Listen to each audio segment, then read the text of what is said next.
6 ہجری میں آپ علیہ السلام نے صحابہ آپ کو اللہ کے خواب میں دیکھا کہ آپ یعنی عمرے کے لیے تشریف لے گئے ہیں اور آپ کے اصحاب بھی ساتھ ہیں اور کوئی حلق کروا رہے ہیں، کوئی قصر کروا رہے ہیں، اور نبیوں کا خواب تو وہی الہی ہوتا ہے، جیسا کہ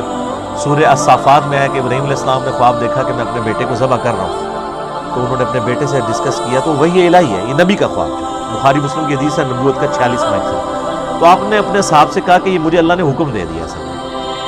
اور حکم یہ ہے کہ عمرہ کرنا ہے۔ اچھا، یہ عمرہ ایک یونیک عمرہ تھا جس میں قربانی کا جانور بھی ساتھ لے کے جایا گیا۔ ویسے قربانی کا جانور تو آپ حج قران کے اندر ساتھ لے کے جاتے ہیں، عمرے کے لیے بھی قربانی کا جانور لے کے جایا جا سکتا ہے۔ تو اسلحہ بھی ساتھ لیا،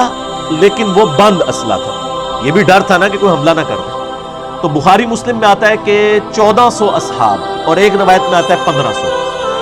یعنی 1500 کے قریب اصحاب تھے جو آپ صلی اللہ علیہ وسلم کے ساتھ عمرے کے لیے تیار ہو گئے جانے کے لیے۔ اب وہاں پہ مشرکین عرب کو یہ اطلاع پہنچ گئی، اب ادھر تو کھلبلی مچ گئی، انہوں نے کہا لو جی ہم پہ حملہ کرنا آ رہے ہیں اور یہ عمرے کے بہانے آ رہے ہیں۔ تو انہوں نے خالد ابن ولید کو اور ایک اور شخص کو جو ابھی تک مسلمان نہیں ہوئے تھے بھیجا جاسوسی کرنے کے لیے۔ انہوں نے آ کے جب دیکھا کہ بھئی یہ تو اس ارادے سے نہیں آئے، اور کوشش بھی کی کچھ لوگوں کو ان چھیڑخانی کرنے کی کہ یہ ہمارے سے لڑائی کرتے ہیں کہ نہیں۔ نبی علیہ السلام نے حکم فرمایا تھا کہ اگر کوئی چھیڑخانی کرے بھی جواب نہیں دیں۔ ان کو خیر یقین ہو گیا، انہوں نے جا کے واپس رپورٹ کی کہ یہ تو اس لیے نہیں آ رہے ہیں۔ لیکن ابو سفیان اور باقی لوگوں نے کہا کہ نہیں نہیں، یہ تو اس طرح تو ہم قریش مکے کے سردار ہیں، یہ کس طرح اس طرح آ سکتے ہیں، ہماری ناک کٹ جائے گی، ان کو روکو، نہیں آنے دیں۔ اب بیچ میں کچھ ایسے لوگ بھی شامل ہوئے جنہوں نے سمجھایا کہ بھئی تمہاری پوری دنیا کے اندر بے عزتی ہوگی، حرم تو سب کے لیے ہے، اور تم یہ حرم کی بنیاد کے اوپر ہی ساری یہ روٹی روزی تمہاری چل رہی ہے، باہر کے لوگ آتے ہیں، اور حرم جو ہے یہ ایک انٹرنیشنل سٹی ہے، سب لوگ ادھر آ سکتے ہیں حج عمرے کے لیے، تم کیسے اس کو روک سکتے ہو؟ تو بدنامی ہوگی۔ بہرحال خیر یہ سارے معاملات چلنا شروع ہوئے۔ یہ پوری ڈیٹیل آپ کو غزوہ احد، غزوہ جو صلح حدیبیہ کا چیپٹر ہے بخاری میں اور مسلم میں، یہ پوری ڈیٹیل آپ کو اس میں مل جائے گی۔ الٹیمیٹلی انہوں نے عروہ ابن مسعود کو، جو عبداللہ ابن مسعود کے بھائی تھے، وہ کافر تھے، ان کو جو ہے نا بھیجا نبی علیہ السلام کے پاس ڈسکشن کے لیے کہ آپ واپس چلیں۔ اس نے آ کے نبی علیہ السلام کو بڑا ڈرایا اور دھمکایا، یعنی جا کے خیمے کے اندر کہ یہ تمہارے ساتھی جو ہیں تمہیں چھوڑ کے چلے جائیں گے، اور تم اس طرح نہ کرو، ہو سکتا ہے تمہیں مار دیں قریش مکہ، اور یہ وہ۔ اب اس ظالم کو کیا پتا تھا کہ یہ تو اللہ کے پیغمبر ہیں، ٹھیک ہو گیا۔ اب اسی دوران صحیح بخاری کے الفاظ ہیں کہ جب یہ گفتگو کر رہا تھا تو حضرت ابوبکر صدیق رضی اللہ تعالیٰ عنہ پاس ہی بیٹھے ہوئے تھے۔ آپ کو بڑا سخت غصہ آیا، یعنی ایک شخص حضور کے منہ پہ آ کے یہ دھمکی دے رہا ہے کہ تجھے تیرے ساتھی چھوڑ جائیں گے جو تیرے لیے اتنی قربانیاں کر رہے ہیں، تجھے اپنی جان بچانی ہے تو واپس چلا جا۔ اب اتنی گستاخانہ جملہ کون شخص سن سکتا ہے؟ تو حضرت ابوبکر رضی اللہ تعالیٰ عنہ کو بڑا غصہ آیا، اور آپ نے اس کو وہاں پہ بڑے سخت الفاظ کہے۔ اور دیر بعد بخاری کے الفاظ ہے کہ اس کی عادت تھی وہ حضور کی داڑھی کی طرف نہ ہاتھ بڑھاتا تھا بات کرنے میں نا، اس کا ایک بعض لوگوں کا ایک عادت ہوتی ہے نا،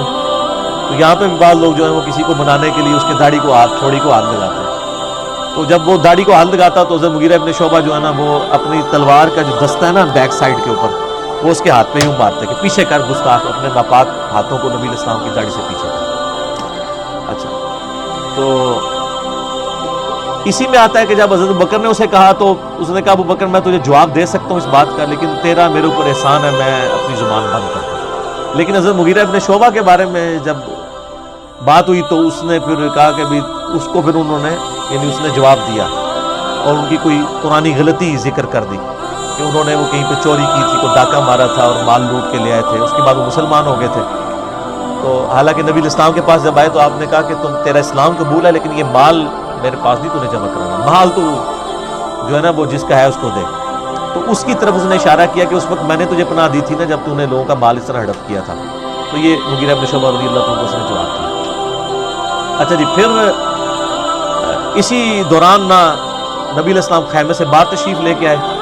اب صحابہ کرام یہ چاہتے تھے کہ ان کو ذرا دکھائیں کہ ہم کتنے جانثار ہیں۔ تو نماز کا ٹائم ہو گیا، نبی علیہ السلام نے وضو کے لیے پانی منگوایا۔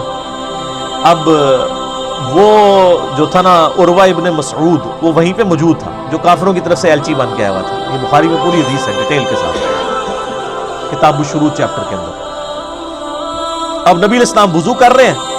تو صحابہ کرام نیچے ہاتھ لے کے کھڑے ہو گئے، آپ کے وضو کا پانی نہیں نیچے گرنے دے رہے، حتیٰ کہ آپ علیہ السلام نے تھوک پھینکی تو ایک صحابی نے وہ بھی اپنے ہاتھوں پہ لے کے اپنے جسم پہ ملی، اور کسی کو نہیں جب پانی وہ ملتا تھا، ظاہر آپ کتنے لوگ سائڈ پہ، اب 1400 صحاب ہیں،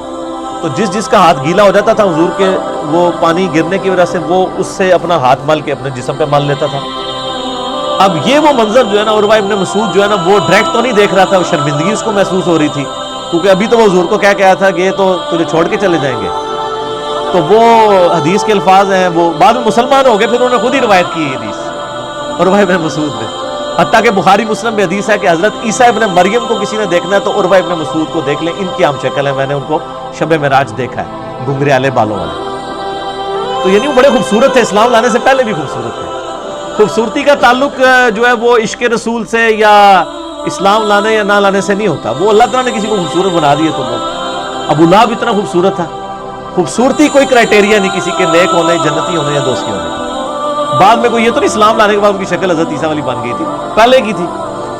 تو وہ اللہ کے علم میں تو تھا کہ انہوں نے اسلام قبول کرنا ہے، تو وہ نا اب ڈائریکٹ تو نہیں دیکھتا تھا، تو وہ یوں کر کے کنکھیوں سے دیکھتا تھا کہ یہ کیا کر رہے ہیں، ڈائریکٹ دیکھنے میں وہ اپنی ایک تذلیل محسوس کر رہا تھا۔ خیر یہ منظر اب دیکھا نا اس نے تو جناب وہ واپس گیا، اس نے کہا ابو سفیان کو کہ بھائی جی چپ کر کے بوری بسترا چکو تو واپس جاؤ،